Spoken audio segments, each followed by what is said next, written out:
আমি সংখ্যালঘু মুসলমানদের বলবো আরও দল বেঁধে ভোট দিন। বকটুইতে মুসলমান মহিলাদের শিশুদের পুরানোর পরেও আপনাদের এতটুকু শিক্ষা হয়নি।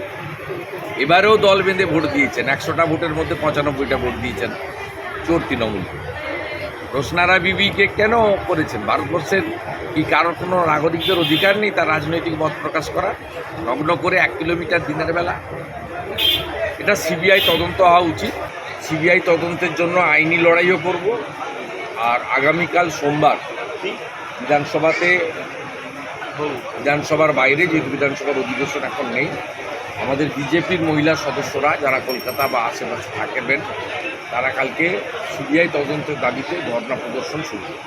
কাল বিধানসভার বাইরে ধর্ণা করবে বিজেপির সাংসদরা। নন্দীগ্রামে মন কি বাত অনুষ্ঠানে এসে মন্তব্য শুভেন্দুর। নন্দীগ্রামে ভেগুটিয়ার জেলেমারা 37 নম্বর বুথে মন কি বাত অনুষ্ঠানে উপস্থিত ছিলেন রাজ্যের বিরোধী দলনেতা শুভেন্দু অধিকারী। না, এটাতে আপনাকে বলি দুরকম। একরকম উনি সময় দিয়ে এসব করতে বলেছেন, সার্ভে করতে বলেছেন। এখন নিচের তলায় তৃণমূলের পৌরসভাগুলো তো কার্যত দেউলিয়া হয়ে গেছে।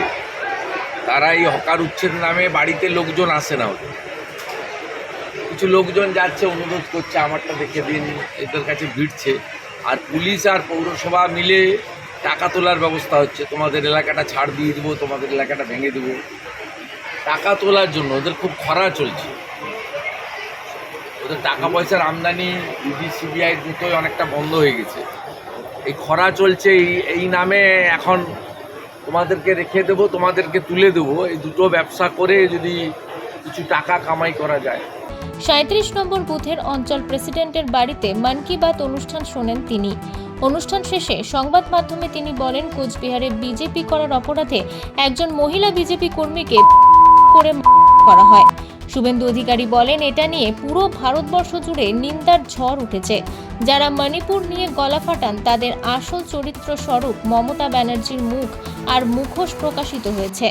আমরা সিবিআই তদন্তের জন্য আইনি লড়াই করব। বিধানসভার বাইরে কাল ধর্ণা প্রদর্শন করবেন। বিভিন্ন জেলাতে উচ্ছেদ অভিযান নিয়ে বলেন, মুখ্যমন্ত্রী বলেছেন কিন্তু নিচের তলার পৌরসভাগুলি কার্যত দেউলিয়া হয়ে গিয়েছে। পুলিশ আর পৌরসভা টাকা তোলার ব্যবস্থা করছে।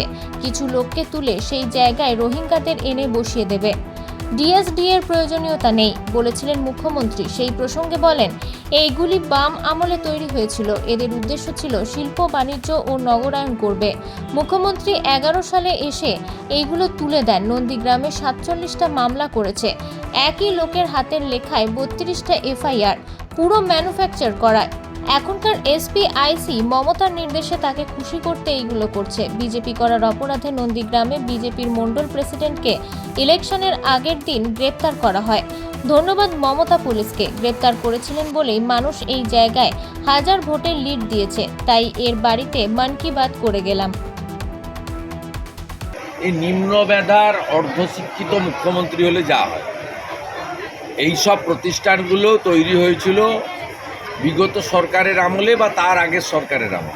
সঙ্গে রেল, সড়ক পথের যোগাযোগ গোটা দেশ এবং বিদেশে স্থাপন করা, এর কাজই আলাদা। এইচডিএ উনি 11 সালে এসে এগুলোকে আস্তে আস্তে তুলে দেন। কি করেছেন? জমি পুরো নিজের হাতে নিয়ে নেন ক্যাবিনেট। জমি অধিগ্রহণ নীতি পাল্টে দেন। অধিগ্রহণের তো কোনো দরকার নেই, অনেক লোককেই প্রপার কম্পেনসেশন দিলে এবং একটা কর্মসংস্থানের গ্যারেন্টি দিলে পরিবারের, এমনিতেই জমি দিয়ে দিল। আমিও 2010 সালে, তখন বামফ্রন্টের সরকার থাকলেও নিয়ন্ত্রণ ছিল না, হলদিয়া এনার্জিকে 110 একর জমি আমি পাইয়ে দিয়েছিলাম। উদ্ধবু হাত তুলে নিয়েছিলেন, সঞ্জীব গোয়েঙ্কা আমার কাছে লোকজন পাঠিয়েছিলেন।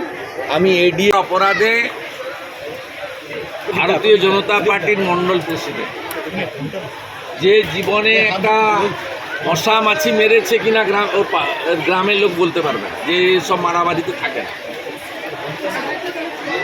একে 23 তারিখে রাত্রে, 25 তারিখে ইলেকশন, 23 তারিখে রাত্রে মমতা ব্যানার্জির দলদাস পুলিশ মমতা ব্যানার্জির নির্দেশে গ্রেপ্তার করে 1 মাস জেল খেটেছে। ওর নামও ছিল না, ভিডিওগ্রাফিতে ওর ছবিও নেই। এটাতে নন্দীগ্রাম ট্রাম লাগে না।